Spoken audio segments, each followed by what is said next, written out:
Thanks for coming out and watching the oxymoronic Reddit Professional Show, where I showcase the best and worst of the internet. Here I comment on brilliant and hilarious comment chains regarding dumb shit on the internet for you to enjoy. Make sure to subscribe, hit the little bell button so that you get notifications every time we come up with a new video. Enjoy this week's show. What free things online should everyone take advantage of? Audiobooks on YouTube. For the classics, recently I've listened to 1984, Brave New World, 2001, A Space Odyssey, To Kill a Mockingbird, The Invisible Man. All have great readers. If everyone installed Robinhood, statistically some people's free share would do extremely well. And if everybody jumped on, we could all use each other's invite link and give each other free money. Maybe split it even. Sci-Hub, currently best found at sci-hub.tw. Basically every scientific article that's usually behind a paywall, for free. If you are in academia, this is of course very useful. It is even so convenient that I sometimes use it even though my institution has access, but entering credentials etc. makes it a hassle. For those not in academia, the research in these articles was most probably funded by your taxes, and some scummy publisher makes money off of it without doing much work. Those are the articles that are the ones the news refer to as study says. Read this primary literature, it is a great source of information without the fluff of standard news. All the free Excel tutorials and forums. Seriously, you can teach yourself some pretty powerful skills as you experiment with it. Any job that gives you access to large amounts of data in spreadsheets can be heavily automated and optimized with pretty rudimentary skills. It's just a question of learning the syntax and how to think with formulas. Yeah, actually this is an obscure one.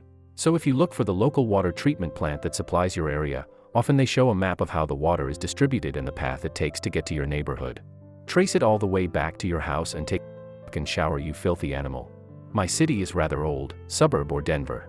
The thing that fluoridate our water with a liquid fluoride broke. The water is currently fluoride free until they get set up a new way to add fluoride powder. Kinda interesting. Have you noticed if the behavior of people in the area has changed? I don't people a lot so I can't say for sure. My neighborhood is pretty chill, with a lot of the residents have lived here for decades. Some of them are in the houses they grew up in. Like a lot of the Denver proper area, there is widespread gentrification. Anyway, as a researcher, I got to wondering about the half-life of fluoride, and it would be interesting to look at some biomarkers and a high-level dental exam. No zombies to report, and I don't notice personal tooth decay. I have 2 toothpastes, fluoridated and non-listeria toothpaste because it's all that comforts sensitive gums, and a non-fluoride in the evening, European brand. Sorry for the long reply. Wasn't sure what you were getting at. People are always shocked when they learn about this scam I run. First, I went to my local library and I got a library card. They give you one for free. All I needed was a license. Once I got the card, the game was afoot. I downloaded their app and had access to an insane collection of ebooks, audiobooks, and music, and never paid 1 red cent for it. Then, I went into the building, got a stack of books, a stack of DVDs, a stack of video games, and all I had to do was scan that card they gave me for nothing, and I walked out with it all. All you have to do is return the stuff on time and they never charge you a thing. These idiots have no idea how much they're just lending out for free. PDFdrive.com. You can find loads and loads of free ebooks, and probably some papers, in PDF format. A lot of times that I couldn't find an ebook through Google, I could almost always find it here. It's really rare that there are any books that I can't find there.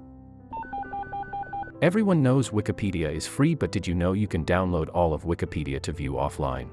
KiwiX.org lets you download all of Wikipedia and other sites in the Wiki family, in any language, for free to view anytime and anywhere. Available for Windows, Apple, and Android. If you don't have enough space on your device, you can download without pictures of video for a much smaller file. I recommend downloading Wikivoyage to your phone before any vacation for the ultimate travel guide. Coursera.com has a ton of free courses online from a huge range of universities including the Ivies. I've taken a few about stock trading, future of energy, some languages even. You can follow the curricula week by week or binge it if you want. The classes offered switch pretty often and there's always something interesting.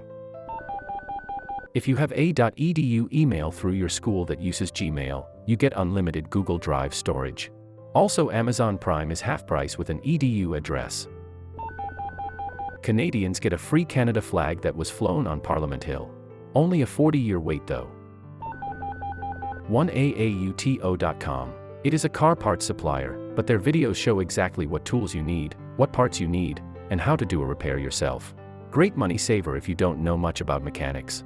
Someone I knew was going to get screwed by their mechanic, $700 for a water pump replacement. Showed them that, they did it themselves for $30. It makes it quicker too, knowing what tools you need ahead of time for your particular car. The Anki flashcard app for laptops is really dope for committing things to long-term memory and is free. Google Maps and Waze are so useful, it still blows my mind that they are free. Waze does have ads that show up when you are stopped, but it's still free and had a lot of great features. They have slowly been moving the more popular features to Google Maps too, like speed trap reports and current speed/speed limit. It's a Photoshop clone that is completely free, unintrusive side banner ad, can be removed by a one-time payment, and has all the basic features of Photoshop, using basically the same interface. If you're used to Photoshop and just need to get something quick done, there's nothing better out there. Best of all, it's completely contained within your browser. There's no installation, no local files, not even an account or sign-in. Code Academy coding is really important nowadays, and there you can learn so much for free. It is not as much as the paid version, but for beginners it's worth it. Music.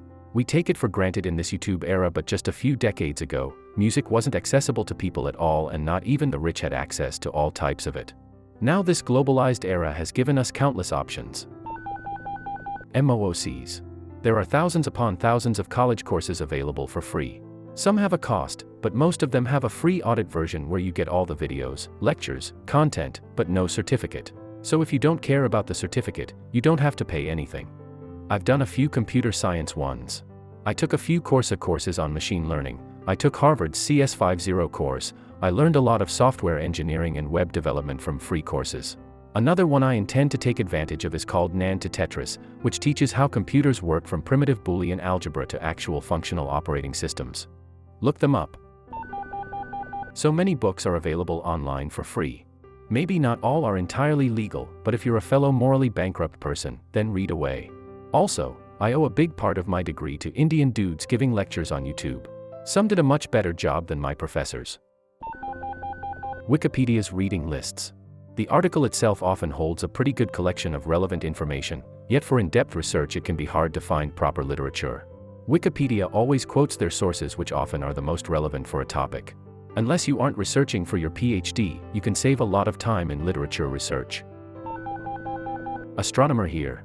You can look up all the satellites flying over your house tonight, including the ISS, Hubble Space Telescope, those pesky Starlink satellites, and whatever else your heart desires, complete with star maps and precise timing. The website is called Heavens Above, and there is an Android app, but unfortunately no iOS one last I checked. For iOS I use Sputnik, which is free and tells me the ISS and Hubble passes overhead.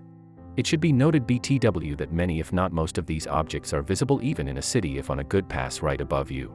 So out and see some cool stuff.